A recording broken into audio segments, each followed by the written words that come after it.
Telangana cabinet సమావేశం జరుగుతూ ఉంది. ఇక ఈ సమావేశంలో ప్రధానంగా బీసీలకు 42% రిజర్వేషన్ల అంశంపై సుదీర్ఘంగా చర్చించే అవకాశం ఉంది. జీవో నెంబర్ 9 పై high court stay, supreme court special leave petition dismiss చేయడంతో పాత రిజర్వేషన్లతోనే స్థానిక సంస్థల ఎన్నికలకు వెళ్లే యోచనలో సర్కార్ ఉన్నట్లుగా సమాచారం.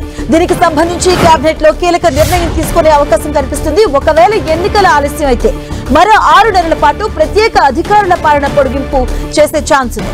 ఇటు ఎస్ఎల్బీసీ కాళేశ్వరం పునరుద్ధరణ పనులపై చర్చించనుంది. ఇదే అంశానికి సంబంధించిన పూర్తి డీటెయిల్స్ మా కరెస్పాండెంట్ తిరుపతి చారి అందిస్తారు. తిరుపతి చారి, కొద్దిసేపటి క్రితం సచివాలయంలో రేవంత్ రెడ్డి అధ్యక్షతన కేబినెట్ సమావేశం జరుగుతోంది. ఈ సమావేశంలో అనేక కీలకాంశాలపై ప్రధానంగా చర్చ జరగబోతోంది. అయితే బీసీలకు సంబంధించిన 42% రిజర్వేషన్ల అంశంపై ప్రధానంగా సుదీర్ఘంగా చర్చించే అవకాశం ఉంది. అయితే ఇప్పటికే బీసీలకు సంబంధించిన విషయంలో అన్నీ చేశాము. జీవో 9 కూడా ప్రభుత్వం విడుదల చేసింది. జీవో 9 కూడా ఇచ్చింది. ఈ జీవో 9 ఇచ్చినప్పటికీ జీవో 9 పైన హైకోర్టులో కొందరు కేసు వేశారు. కేసు వేయడంతో ఆ జీవో 9 పై హైకోర్టు స్టే ఇచ్చి 4 వారాల పాటు సమయం ఇచ్చింది.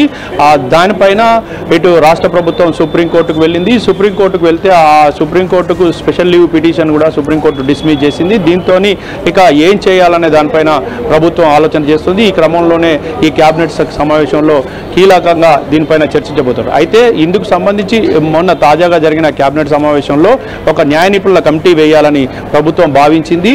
దీనికి అనుగుణంగానే న్యాయ నిపుణుల కమిటీ వేసింది. ఆ కమిటీ ఈరోజు కేబినెట్కు నివేదిక ఇచ్చింది. ఈ నివేదిక పైన ఇప్పుడు ప్రధానంగా చర్చించబోతున్నారు. అయితే ఇప్పటికే బీసీలకు సంబంధించిన రిజర్వేషన్లు అమలు చేయడం న్యాయపరంగా కష్టంగా మారింది. 50% రిజర్వేషన్లు మించకూడదనే ఒక సుప్రీంకోర్టు గైడ్ లైన్స్ ఉన్నాయో దానికి ఆధారంగా ఇక ఈ బీసీలకు 50% రిజర్వేషన్లు మించకుండా మొత్తంగా రిజర్వేషన్లు మించకుండా ఉండాలనే దానిపైన చర్చ జరుగుతుంది.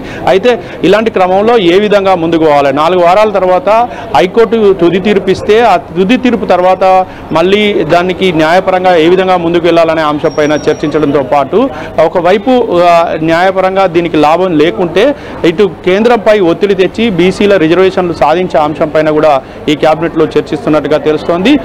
దీంతో పాటు ప్రధానంగా ఇక ఎన్నికలకు వెళ్లాల్సి వస్తే తప్పని పరిస్థితి అయితే ఎన్నికలకు వెళ్లాల్సి వస్తే ఎన్నికలకు ఏ విధంగా వెళ్ళాలి, గత రిజర్వేషన్ల ఆధారంగానే ఎన్నికలకు వెళ్ళాలనే ఆ అంశం పైన కూడా చర్చిస్తున్నారు. అయితే చాలామంది మంత్రులు రకరకాల అభిప్రాయాలను ఇప్పటి వరకు వ్యక్తం చేశారు. ఈ అభిప్రాయాలన్నింటినీ ఈ రోజు కూడా కేబినెట్లో చర్చించి ఆ కేబినెట్లో ఒక కీలక నిర్ణయం తీసుకునే అవకాశం ఉంది. ఒకవేళ ఎన్నికలకు వెళ్తే గత రిజర్వేషన్ల ఆధారంగానే ఎన్నికలకు వెళ్లే అవకాశం ఉన్నట్టుగా మనకు సమాచారం అందుతుంది. అయితే ప్రభుత్వం ప్రయత్నాలు చేసినప్పటికీ అవన్నీ ఫలించలేదు కాబట్టి పార్టీ పరంగా రిజర్వేషన్లు బీసీలకు 42% ఇస్తామని చెప్పేసి కూడా ప్రకటించే అవకాశం ఉంది. దీని ఆధారంగానే ఇప్పుడు కేబినెట్లో చర్చ జరుగుతుంది. ఇదిలా ఉంటే ఇక ఇద్దరు పిల్లల నిబంధన ఉన్నది, దాన్ని ఎత్తివేశారు. ఇద్దరు పిల్లల నిబంధనకు సంబంధించిన ఆర్డినెన్స్ కూడా ప్రభుత్వం రూపొందించింది. ఆర్డినెన్స్కు ఈరోజు కేబినెట్లో ఆమోదం తెలుపబోతుంది. ఆమోదం తెలిపిన తర్వాత ఆర్డినెన్స్ను గవర్నర్కి పంపుతారు. అయితే ఇది ఇలా ఉంటే మరొక వైపు ఎస్ఎల్బీసీ పనులకు సంబంధించిన విషయంలో కొనసాగింపు సంబంధించిన విషయంలో కూడా ఈ కేబినెట్ సమావేశంలో చర్చిస్తారు. ఇంకా తాగునీటి ప్రాజెక్టుల ఏర్పాటుకు సంబంధించి నిర్మాణంకు సంబంధించిన అంశాలపైన కూడా ఈ కేబినెట్ సమావేశంలో చర్చించనున్నారు. వీటితో పాటు ఎస్ఆర్ఎస్పీ ఫేజ్ 2కు సంబంధించిన దానికి నామకరణం చేసేందుకు నల్గొండ జిల్లాకు చెందిన మాజీ దివంగత మంత్రి రామరెడ్డి దామోదర్ రెడ్డి పేరును ఖరారు చేసే అవకాశం ఉంది. ఇక శ్రీ కాళేశ్వరం ప్రాజెక్టులో దెబ్బతిన్న 3 బ్యారేజీలు అన్నారం, సుందిల్లా, మేటిగడ్డ బ్యారేజీలకు సంబంధించిన మరమ్మతులు చేయాలని పునరుద్ధరించాలని నిర్ణయించారు. ఇదివరకే దానికి సంబంధించిన టెండర్లను పిలిచిండ్రు. ఆ టెండర్లకు సంబంధించిన అంశంపైన ఈ కేబినెట్ సమావేశంలో చర్చించబోతున్నారు. Right, thank you Tirupati.